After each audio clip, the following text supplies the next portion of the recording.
Good afternoon, everybody. It is October the 21st. And over this past weekend, I was sharing with you about some of the comments that Vladimir Putin was making during the BRICS summit over the past few days. Many times when I do translation of Vladimir Putin, I will receive two or three comments. Greg, please don't translate Putin. I do not want to see him or hear about him. I understand that. But the reality is we need to hear about that. So for the next few minutes, I'm going to be translating some key statements that Vladimir Putin made over the last few days that we absolutely must pay attention to. And I want to call this the abyss of deception. Vladimir Putin is talking about China. He is talking about the United States. He's talking about NATO. He's talking about Ukraine, nuclear weapons, legalities, truces. We now know that North Korea, it is cranked up. They are getting more active, more reports, more confirmations of that every day. And right now, here it is, October the 21st, we will continue to see deception flying at a record pace. Of course, we all know the world is on pins and needles right now, waiting for the upcoming election in the United States.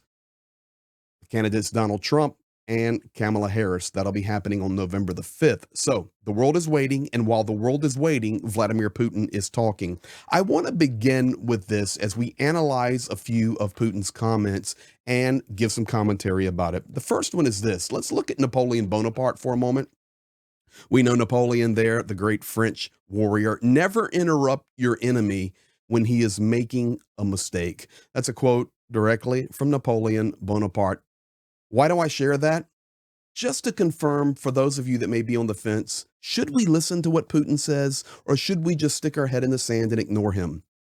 Well, Napoleon said it this way: do not interrupt your enemy when he's making a mistake. And for me, when I analyze that statement from Napoleon, if I know how to interrupt or not interrupt my enemy, I must know what he is saying, what he is thinking, and what he is planning. That is why we educate ourselves to understand what Vladimir Putin, what the Kremlin, what is in their mind, not through some third party, some talking head, some website, some Twitter post, some person's comment on social media who does not know their head from a hole in the ground. If you want to learn, listen right to the source. So that's what we're going to do for the next few moments. Thank you for being here. Thank you for liking. Thank you for dropping comments, for subscribing, turning on the notification bells, and sharing this with other folks. Let's jump right into it, and we're going to start with this one. Putin talking about China. We know that the relationship between Russia is growing with China, not only economically, but militarily. We know that China is involved in supplying Russia.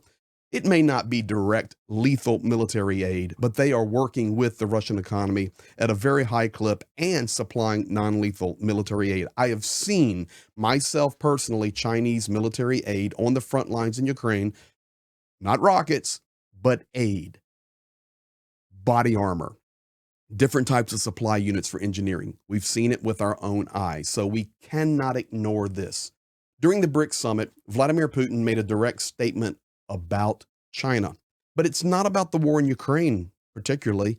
It's not about NATO. It's not about what's happening with Taiwan. It's about the United States. We need to pay attention to this. I'll voice this one over for you.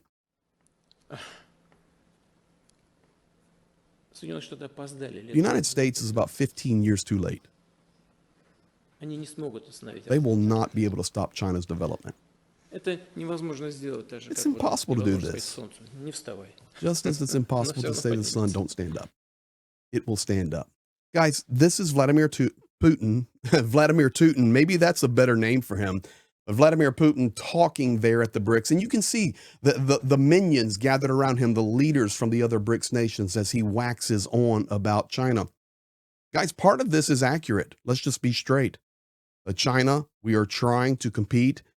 Then we get into United States politics, and we will not go there. But this is the Russian, this is the Kremlin, this is Putin's viewpoint on China. United States, you are already too late to the party, 15 years behind. And for you to catch up, not going to happen. It would be like telling the sun not to come up. And we know that the sun is going to come up every day. Next topic, ask NATO. At the end of the BRICS summit, Vladimir Putin, during some question and answer time with reporters and other leaders, he was asked a direct question. I'm going to bring the answer in directly to you to save some time. The question was, will you quit or fight to the victory in Ukraine? Here it is. You know, when the NATOs get tired of fighting us, you should ask them that too. We're ready to continue this fight. And victory will be ours. Now, guys, I'm going to play this video again for you because I want you to understand something. My subtitles there are perfect. I did not subtitle that. My buddy in Ukraine did. Did you notice the pluralization of NATO? I will explain something to you culturally now. That is a disparaging remark. It is a disrespectful remark because he's referring to it not as NATO, the North Atlantic Treaty Organization, but he's actually referring to it as the little NATOs, the little nations that make up NATO. And you can hear him, his little snort, his little sniff, his little glance with his eyes. You have to read into all of that body language and culture. And I'm not here glorifying what he's saying. I'm just trying to help you understand Soviet mentality, KGB culture, and what he's saying and how he says it. NATOs. Listen again. You know, when the NATOs get tired of fighting us, he leans over. You should ask them that too. We're ready to continue this fight. And victory will be ours. With his little smirk. Guys, that's the reality of what you're looking at with Vladimir Putin. And this is why I like to take the time as I get some good video in to translate it for you and to help explain it to you so that you're more educated. And when you're more educated, remember, as Napoleon Bonaparte said, when you know what the enemy's doing, you know when they are making a mistake. If the West will stand up strong now, they will see that Vladimir Putin is making a mistake. When he is speaking disparagingly against NATO, let me make it simple for you.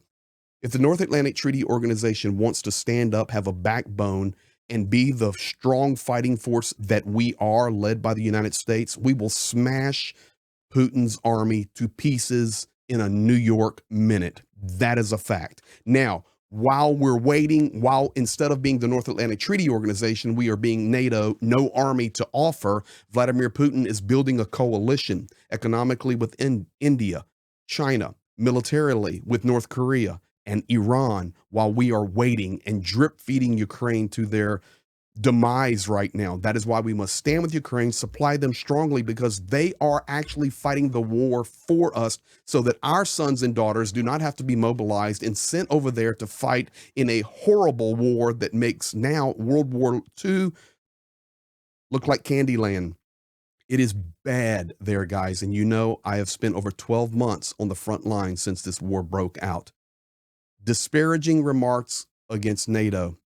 The world needs to pay attention, and I hope that they are. Let's go to the third one, and now I'm going to give two more videos, and these actually will be voiced over, takes Putin's voice, translates it very well, and you can hear it. This is on nuclear weapons. Putin says it's easy. Well, kind of easy. Ukraine can do it, might not, but absolutely this will not be allowed. Why am I sharing this video? Because it was just about 3 days ago that Volodymyr Zelensky made a direct statement. We will either be in NATO or we will have to manufacture our own nuclear weapons for our defense. Now, in support of Volodymyr Zelensky, he says, we do not want to manufacture nuclear weapons. We want to have friendships. We want to have relationships. We want to have a partnership with NATO nations. We want to go to the West. We want to change our country. We want to destroy corruption. We do not want to be little Russia. We do not want to be a part of this Soviet mentality. We want to be free. But our people are being killed and our cities are being leveled. If we have to go nuclear route, we can. And I'm here to tell you right now, they have the understanding, they have the skill, they have the scientists, the technology's out there. Can they do it? Absolutely. Will they? I hope not. I hope not. We do not need more nuclear proliferation. We do not need more growth of nuclear weapons. We need nuclear weapons to go away. but they're fighting for their very survival. So here is Vladimir Putin's response, and this is a response to Zelensky's report talking about NATO and nuclear weapons. It's another provocation. Creating nukes today isn't hard. I'm not sure if Ukraine can do it now. It's not simple, but for today's Ukraine, well, overall it's not that complex. The process is known, and that's dangerous. This won't be allowed under any circumstances. There you have it, guys. This will not be allowed under any circumstances. He's recognizing. So as we analyze it, we go back to Napoleon Bonaparte. Napoleon saying, if you want your enemy defeated, just let them do their thing. Listen, learn, let them make a mistake. Recognize their mistake. Guys, we're entering into mistake zone right here. We now have President Volodymyr Zelensky and President Vladimir Putin talking directly about nuclear weapons. Crazy dangerous, going to involve now other nations if they are paying attention, specifically the United States, because we cannot and must not, NATO, we cannot and must not allow this course to continue, because this is a very ugly war. And could this go sideways? Absolutely. Will it go sideways? I hope not.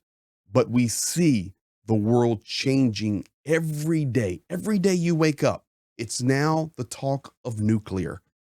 Every day you wake up, there is a new wrinkle in the war in Israel. Israel is wiping out Hamas and Hezbollah. Israel is devastating southern Lebanon and Beirut, going after military targets. Iran coming out today, October the 21st, and stating, if you strike us anywhere, nuclear targets or non-nuclear targets, we're going to come back with a reprisal attack that you have never witnessed before. Now, of course, they're going to saber rattle, but this is the same nation that has launched hundreds and hundreds of missiles at Israel. The world is boiling. China expediting their military readiness, playing war games surrounding Taiwan. North Korea blowing up the DMZ and the key bridge and the roadway systems between North Korea and South Korea. Africa continually being destabilized by Russian paramilitary organizations. For example, the old Wagner unit led by Prigozhin. It's happening around us nonstop. And right now, the United States, rightly so, focused on this election because it is so important for us. But we have our own issues, our own internal issues that are going on. And at the same time, we have to be a world leader for peace and for stabilization and for strong military. It's a responsibility that is upon our shoulders from being the biggest in the nation. We have military deployed throughout the world, and it is our responsibility not to be the sheriff in town, but to do our part to bring peace and stabilization in our globe. And right now, Zelensky and Putin both talking about nuclear weapons. We can't ignore it. Fourth video clip I want to share with you. This one's crazy. This one's absolutely crazy, and I left it for last on purpose. Vladimir Putin talking about, this is our land, and there will be no truce. Many of you here in the West that are watching this, or throughout Europe, we have lots of viewers down under in Australia and Kiwi land in New Zealand, Central America, South America, wherever you're watching from today. You probably have heard in the little bit of news that you get drip fed about Ukraine that we're looking at a way to stop the fighting, have a truce, stop slinging missiles, stop flying drones. Both sides now, Ukraine and Russia, have both said there will be no truce. Ukraine stating it properly, and I agree with it. Russia has invaded sovereign Ukraine. Russia now holds about 20% of Ukrainian sovereign territory. You see the building behind the shaded image there of Vladimir Putin. This is what Russia brings to Ukraine every day. Doesn't matter if it's Kharkiv or Donetsk, Zaporizhia or Kherson, Dnipro, Kyiv, Lviv, Khmelnytsky, Vinnytsia, Cherkasy, and the list can continue. Devastation, death, and a complete destruction of the Ukrainian way of life. At the same time, the same land that Vladimir Putin and the Russian army is destroying, that would be Kharkiv Oblast, of course, being destroyed, but specifically on their books, Lugansk, Donetsk, Zaporizhia, and Kherson.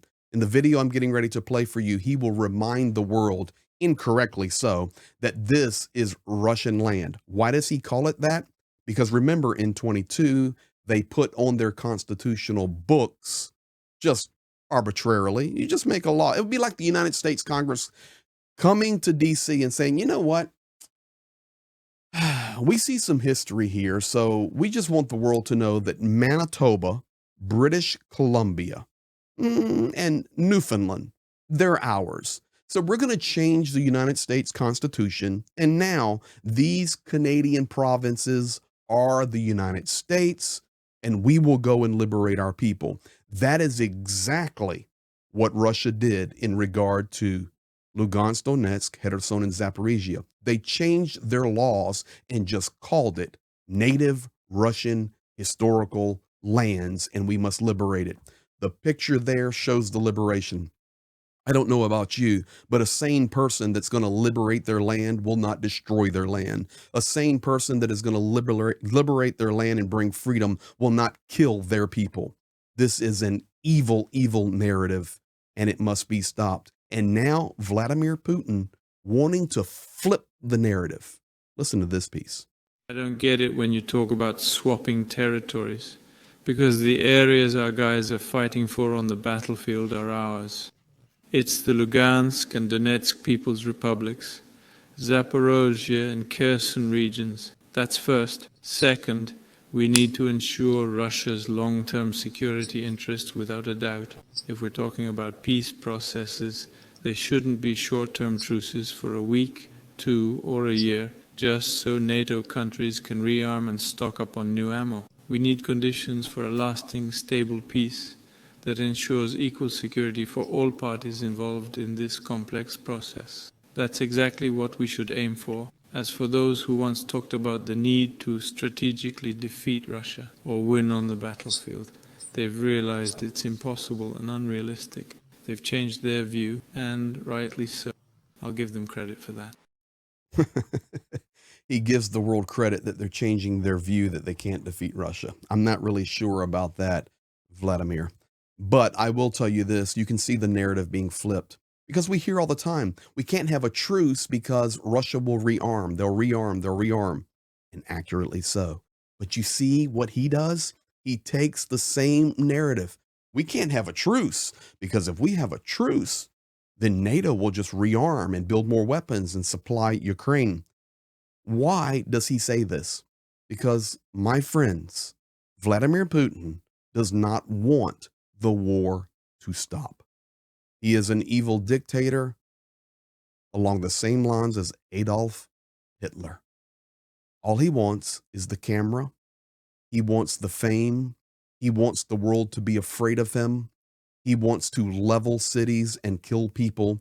He wants to run around with evil partnerships like Xi Jinping, the Ayatollah in Iran, and Rocket Boy in North Korea, Kim Jong-un. What a club of evil. But they love it, guys. They absolutely love it. So we, meaning Putin, says, we will just flip the narrative. Yeah, no truce, not for a week, not for 2 weeks, not for a year. There is no way we're going to let that evil NATO rearm themselves. Guys, wake up and smell the coffee. We're on the doorstep of World War III, and every minute the clock is ticking. I'm not here to alarm you. I'm not here to bring fear to you. I'm here to tell you the truth. Pay attention. It is clicking. And for the next 3 weeks, until this election happens. Well, actually, it's 2 weeks. 2 weeks from tomorrow, the election in the United States. Until that unfolds, the United States is going to be quiet. They're going to be quiet. Remember, President Biden saying we will not go to Ramstein. I will have Ramstein. I will meet with Zelensky. I will meet with leaders there in Germany, but not until after the election. And guys, it will be President Biden going, remembering No matter if Harris wins or Donald Trump wins, Joe Biden is still the president in November and December. The winning president, for those of you that are outside the United States, they are called the president-elect. And at that point, relationships start to merge. Teams are put into place. The cabinet is starting to be constructed. But the sitting president is still the president until January and the inauguration. So guys, pay attention. Not here to alarm you, but just here to share the truth with you. I hope that this has been informative and helpful for you to understand what is happening. Once again, thank you for being here. Thank you for liking. Thank you for commenting. Thank you for subscribing, turning the notification bell on. I'm working on a video right now for Kherson and Kharkiv.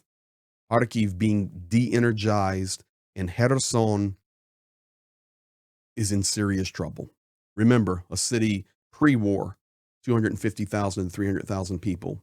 My best educated guess from going to Kherson nonstop, 5,000 people left in that city. And it is a significant problem right now. So guys, more about that later. Thank you for all that you do. You guys be blessed, and we'll see you soon.